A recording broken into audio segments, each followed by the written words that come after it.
Grüß Gott, dann machen wir weiter.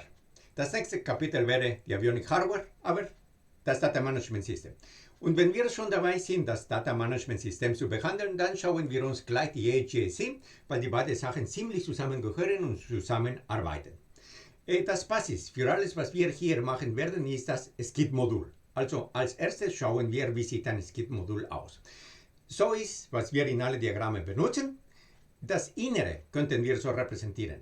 Es basiert auf dem Mikrocontroller Gecko und innen drin haben wir diese Komponenten. Natürlich ein CPU, ein RAM, ein Flash für Programmspeicher und dann haben wir zwei extra Module, ganz wichtig für uns. Das Radio-Access-Protokoll, Radio-Link, womit wir den Wireless-Netzwerk aufbauen und Input-Output. Diese Input-Output ist sehr flexibel, sodass wir viele verschiedene Devices mit vielen verschiedenen Protokollen hier an jeder Modul anschließen können. Typischerweise in jedem Modul haben wir per Default diese drei.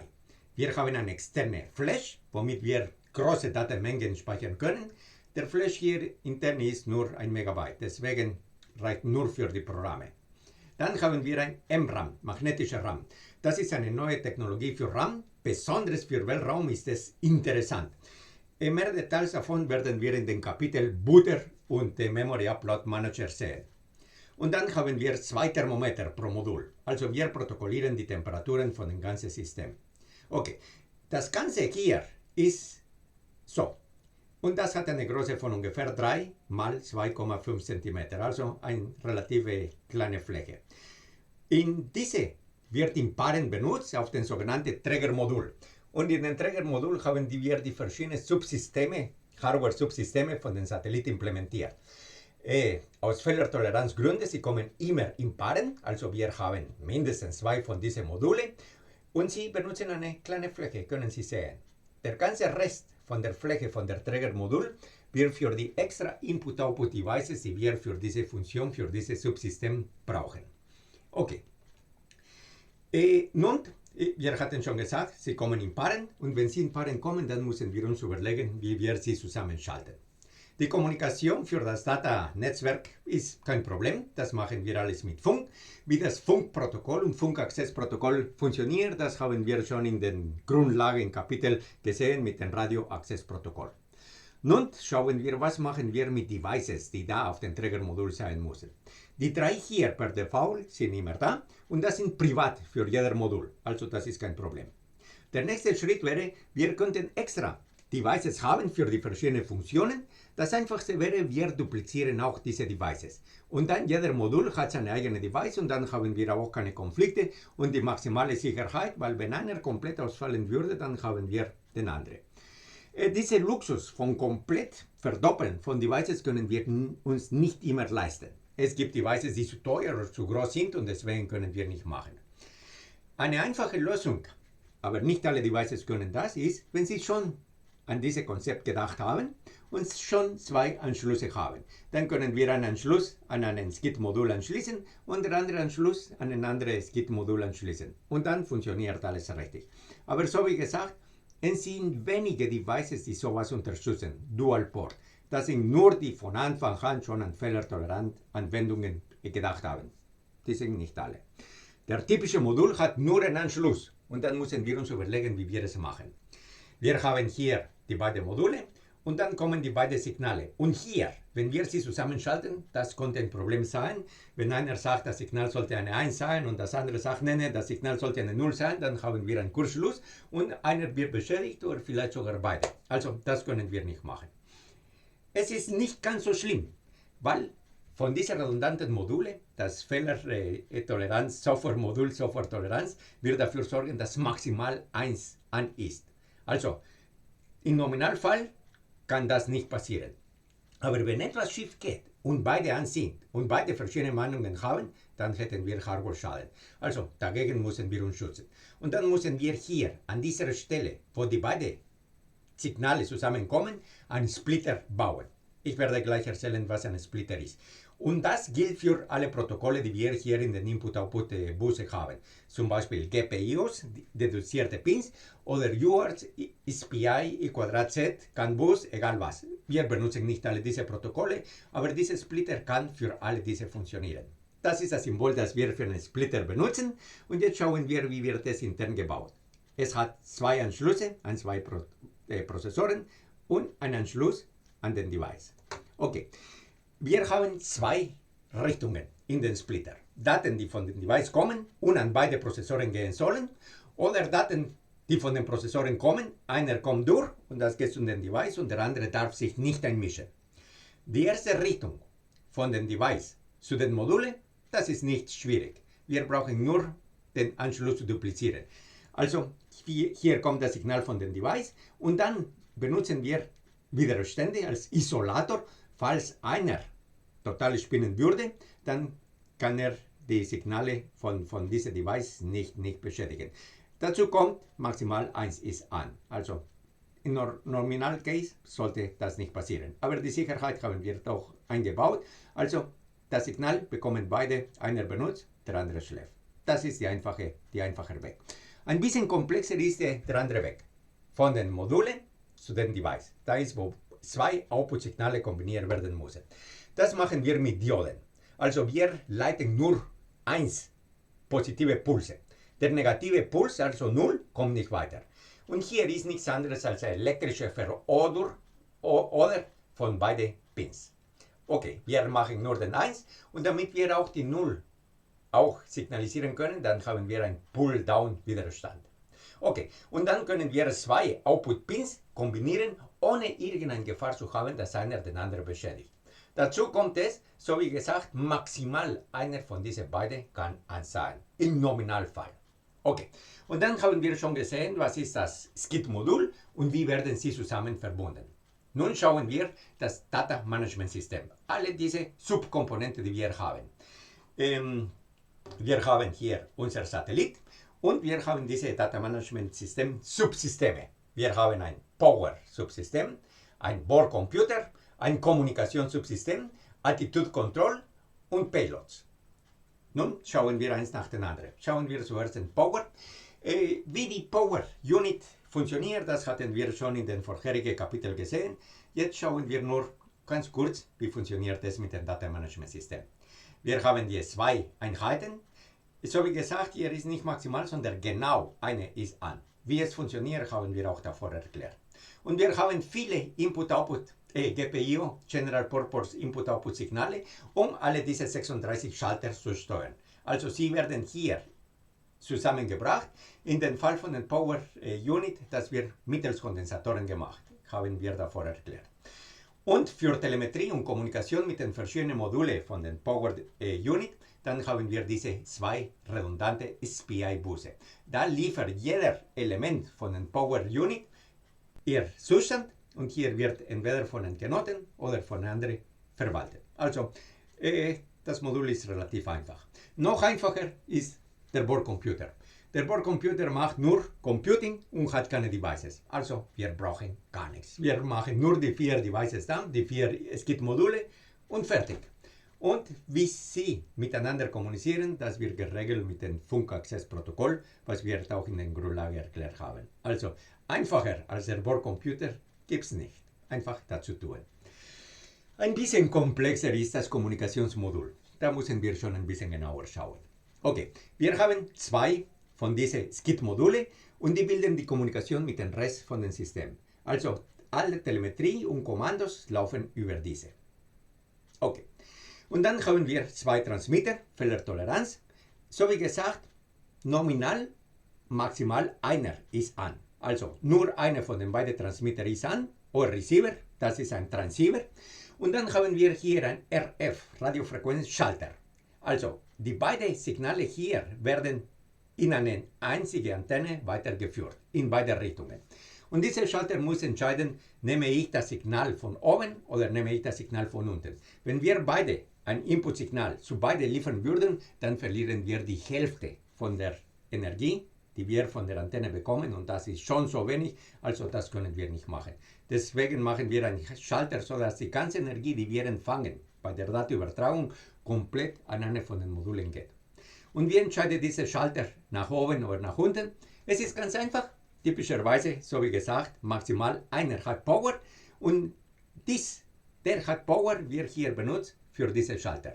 Wenn der Power hat, dieses Schalter ist 1 und dann, oder dieses Signal ist 1 und dann geht das Signal nach oben. Wenn das kein Power hat, dann gehen wir davon aus, der andere hat der Power, dann ist dieses Signal ist eine 0, weil das ist der Power für diese. Und dann, wenn es ein 0 ist, dann schaltet der Schalter nach unten und dann kommt das Signal hier zu diesem Modul. Sehr einfach gelöst. Und das funktioniert in beide Richtungen. Ich hatte von Empfangen gesprochen, aber beim Übertragen, beim Transmit ist genau das gleiche.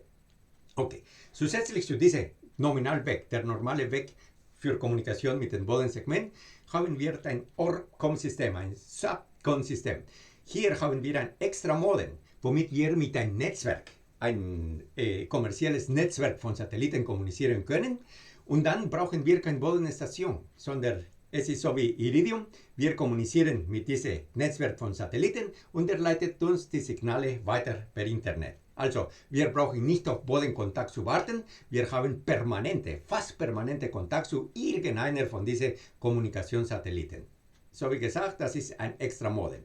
Das läuft extra, also parallel dazu. Parallel dazu haben wir diese COM-Modul. Und das hat nur dieses Modul. Das kann an- und ausgeschaltet werden, unabhängig von den anderen beiden. Also zu jeder Zeitpunkt können wir entweder durch andere Satelliten kommunizieren, durch Bodenstation oder durch beide zusammen oder vielleicht keiner. Okay, und hier gibt es noch etwas Besonderes, und zwar diese Transceiver haben wir nicht so viele, die sind teuer. Und wir brauchen viele von diesen Modulen, damit viele Entwickler zusammenarbeiten können. Dann, was wir gemacht haben, ist Simulationsmodule. Wir haben hier wieder SCID-Module benutzt und mit diesen SCID-Module haben wir nicht der typische Basic Software gemacht, sondern wir haben diese Protokolle nachimplementiert. Also, wenn wir diesen Teil nicht haben, weil wir können, so wie gesagt, nur 2 davon haben, dann können wir es damit simulieren. Schauen Sie, die Kommunikation hier hat eine andere Farbe, damit will ich sie symbolisieren, es ist ein anderer Funkkanal. Also, wir können mit diesen beiden Modulen durch andere Funkkanal kommunizieren, ohne diese interne Netzwerkkommunikation in den Satellit zu stören. Und damit können wir diesen Weg simulieren. Das benutzen wir für die Kommunikation mit der EGSC. Später kommt das noch. Okay. Wir haben noch ein Subsystem, das relativ komplex ist und das ist Attitude Control. Apropos Navigation, die Navigationsapplikation läuft auch in diese Bordcomputer. Okay, so wie immer, wir haben 2 parallel laufende und so wie immer präferiert ist, alles repliziert zu haben. Also, einige Devices sind repliziert, zum Beispiel wir haben getrennte Gyro und getrennte Magnetometer. Die sind Hochqualität-Devices und das sind 2-mal. Einmal für diese SCID-Modul und einmal für dieses SCID-Modul. Da haben wir bereits eine extra Redundanz und das ist ein IMU.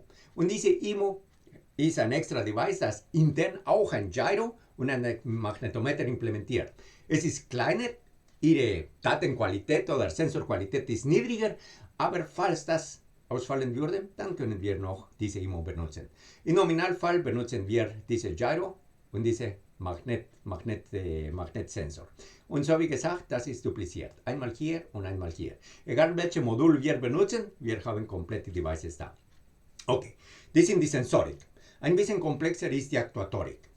Wir haben nur einen Satz von Reaktionsrädern. Die sind wirklich teuer, groß und schwer, also wir können nicht so viele machen. Und deswegen haben wir hier diesen Splitter, den wir davor schon erklärt haben. Und wir haben hier einen SPI-Bus, 2 davon. Nur einer kommt durch, der andere ist typischerweise ausgeschaltet. Und hier intern, wir haben 3 Wheels, deswegen wir haben 3 Teilnehmer an diesem SPI-Bus. Und dann kann jeder von den beiden Knoten mit allen 3 Wheels kommunizieren. Vielleicht hier sollte ich etwas Besonderes sagen. Dieser Box, wo die Wheels sind, beinhaltet schon alles das. Also die Computer, die beiden SCID-Module, alle Sensoren und Magnetometer, die sind alle bereit in diese Box und diese Box wird in den Satellit einfach reingeschoben. Also wir haben, so wie gesagt, ein Attitude Control Box oder Torque Box, das wir einfach so nehmen können, in diese Satellit oder in andere Satelliten bauen können. Das Data-Interface ist ganz einfach. Wir haben nur Funk. Also reinstecken, Power und es funktioniert. Okay, und nun zurück zu Input-Output-Devices. Wir haben 3 Torquer, in Wirklichkeit sind es 6. einer davon für jede Dimension. Also wir können beliebige Magnetvektor generieren. Um jeder davon zu steuern, haben wir ein H-Bridge. Und damit können wir mit viel Energie diese Torque steuern. Wie viel oder wie groß der Magnetfeld ist, das wir generieren, wird mit PWM gesteuert, also Pulse Width Modulation. Wir gehen Voll Power oder wenig Power und nur welcher Teil der Seite an ist und welcher Teil aus ist, das bestimmt die Magnitude, die Größe von dem Magnetvektor. Okay, und dann haben wir 3 von diesen H-Bridges, jeder wird mit 2 GPIOs kontrolliert, einmal fließt der Strom in diese Richtung und einmal fließt der Strom in diese Richtung, so dass wir ein Magnetfeld so oder so generieren können und das in alle 3 Dimensionen. Okay, das ist ein Modul. Das andere Modul macht genau das gleiche. Bloß etwas Interessantes ist, wir haben es nicht komplett repliziert, elektrisch ist es repliziert, aber diese Spulen sind in denselben Kern gewickelt. Also es ist nur ein Kern mit 2 Spulen und das 3-mal. Und damit haben wir das implementiert. Und so wie gesagt, alles das ist in diese Box integriert. Okay, das nächste Subsystem ist das Payload-Subsystem. In diesem Satellit haben wir 2 Payloads. Wir haben die Episode und die Wally Payload. Okay, die Episode hat von Anfang an schon 2 UARTs, also dann können wir das direkt an diese Bordcomputer, an diese beide Payloads Computer anschließen und dann haben wir das System so, wie wir es davor beschrieben haben. Wir können das eine oder das andere benutzen, spielt keine Rolle, wir können von beide das Episode Payload benutzen. Das andere ist die Wally, das hat keinen Prozessor, sondern es ist nur viele Schalter. Welche Batterien, welche Verbraucher schalten wir an und aus. So etwas Ähnliches wie die Power Distribution Unit, bloß ein bisschen einfacher. Also, um die Wally zu steuern, brauchen wir nichts anderes als GPIOs, um die Schalter zu steuern und Analogsignale. Inputs zu beiden Prozessoren, um zu messen, wie viel Strom, wie viel Energie, wie viel Ladung wir in Wally gespeichert haben. Die beiden Payloads-Interfaces sind komplett voneinander getrennt. Also wir haben hier redundante Kontrolle für diese Payload und hier haben wir wiederum redundante Kontrolle für diese andere Payload. Und nun alles zusammen, wireless, ganz einfach. Wir brauchen nie zusammenzuschalten, einfach rein in dieselbe Box reinzustecken und dann nehmen wir diese Modulträger für Power, stecken wir es da. Den Modulträger für Bordcomputer stecken wir da. Genau das gleiche für Kommunikation. Für Attitude Control, das ist der Box, das ich schon gezeigt habe. Und das die beiden hier für Payload reingesteckt in denselben Satellit. Fertig. Haben wir das Netzwerk für das Data Management System. Gut, zusammengefasst. Hier haben wir unser Satellit. Hier werden die Module einfach gesteckt. Und das sind es. Power, Bordcomputer, Kommunikation, Attitude Control und Payload. Merken Sie die Farbe, das werden wir später wieder benutzen, wenn wir von Software-Applikationen sprechen. Da trennen wir zwischen Subsystemen. Okay, nun, am Anfang hatte ich gesagt, das arbeitet ziemlich eng zusammen mit der EGSC. Also schauen wir, wie die EGSC funktioniert. In den Satellit, etwas ganz Besonderes, vielleicht kennen Sie von Enterprise. Da haben Sie ein ganz interessantes Device. Sie nennen es Recorder. Und sagen wir, wenn ein Patient krank ist, man braucht keine Kabel ranzustecken, Sie kommen einfach mit dem Recorder und piep, piep, piep, piep und dann hat man schon in der Anzeige das ganze Diagnose, ohne irgendwelche Sachen anzuschließen. Und genau das gleiche wollen wir hier in InnoCube machen. Unser HSI braucht keinen Stecker, alles funktioniert per Funk und wir können von außen hören und sogar reinschreiben in dieses Funknetzwerk. Also wir haben unsere HSI, was in den Enterprise der Recorder ist, bei uns ist die HSI. Wir kommen mit dem Gerät nah an den Satellit und dann können wir schon benutzen, diagnostizieren und sogar kommandieren. Wie funktioniert das? Wir haben hier unser Satellit mit den verschiedenen Submodulen, die wir schon gesprochen haben. Und hier habe ich das Kommunikationssubmodul ein bisschen größer dargestellt, damit wir die Verbindung zu der EGSI sehen. Und die EGSI sieht so aus, wir haben einen Linux-Computer und dieser Linux-Computer hat mehrere Anschlüsse. Zuerst haben wir einen normalen Monitor und das ist ein normales Kit-Modul mit der gesamten Software, Basis-Software, die wir in jedes Kit-Modul haben. Und damit erhält sich an den Kommunikationsprotokoll, die wir hier in dem Netz haben und dann ist es einfach automatisch ein Teil von diesem Data-Netzwerk. Und damit können wir alles hören, was hier innen drin passiert, Was jeder Knoten sagt, was jeder sendet, was jeder empfängt, können wir alles so hören. Und wenn nötig, wir könnten auch Daten senden. Zum Beispiel von hier könnten wir Kommandos schicken an alle Knoten, ohne über den Commander gehen zu müssen, wenn wir es wollen. Ich hatte davor schon gesagt, die beide hier haben wir nur 2 Mann. Und viele Entwickler wollen zusammenarbeiten. Deswegen den Transceiver und Receiver können wir weglassen und wir simulieren sie mit diesen beiden Modulen. Und an der Farbe hatte ich gesagt, hier habe ich einen anderen Funkkanal, also wir können die beiden Funkkanäle getrennt voneinander benutzen.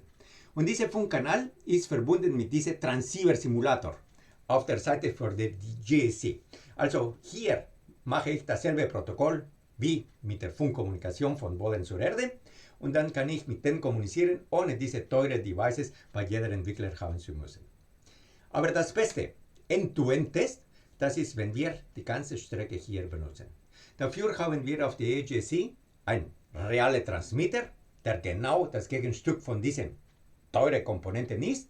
Aber da wir nicht die mehrere hunderte Kilometer bis zum Weltraum hin und her übertragen müssen, sondern vielleicht in dem Labor nur 3-5 Meter, dann haben wir hier einen Dämpfer, Attenuator.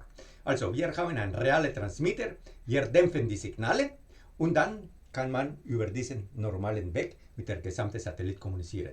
Und das ist der präferierte Weg, wenn wir den Satellit testen wollen. Die ganze Strecke wollen wir benutzen, auch für Software laden und alles, so früh wie möglich. Gut, das ist für Data. Für Power. AGC muss auch Power liefern. Das Beste ist, wir haben eine Lampe, eine kräftige Lampe, einen Soundsimulator und damit können wir den Satellit strahlen und dann können wir den normalen Weg von Solarzellen über Power Transmitter die gesamte Power Unit benutzen und den Satellit betreiben, als ob es in Orbit wäre. Also das ist das Beste, was wir machen können. Nicht alle Entwickler haben den ganzen Satellit bei sich auf dem Tisch oder nicht alle Solarzellen. Dann für Entwickler, die nur einen Bruchteil einige Subsysteme haben, dann müssen wir einen anderen Weg nehmen und das ist dieser technologische Stecker. Also wir haben einen Stecker und hier können wir eine geregelte Stromquelle anschließen und dann ohne Sonnenenergie, ohne Licht können wir auch den Satellit betreiben. Gut, und dann hatten wir zusammengefasst, wie sieht das Data Management System hardwaremäßig von den Avionics Hardware und wie sieht die AGC. Das ist es. Vielen Dank.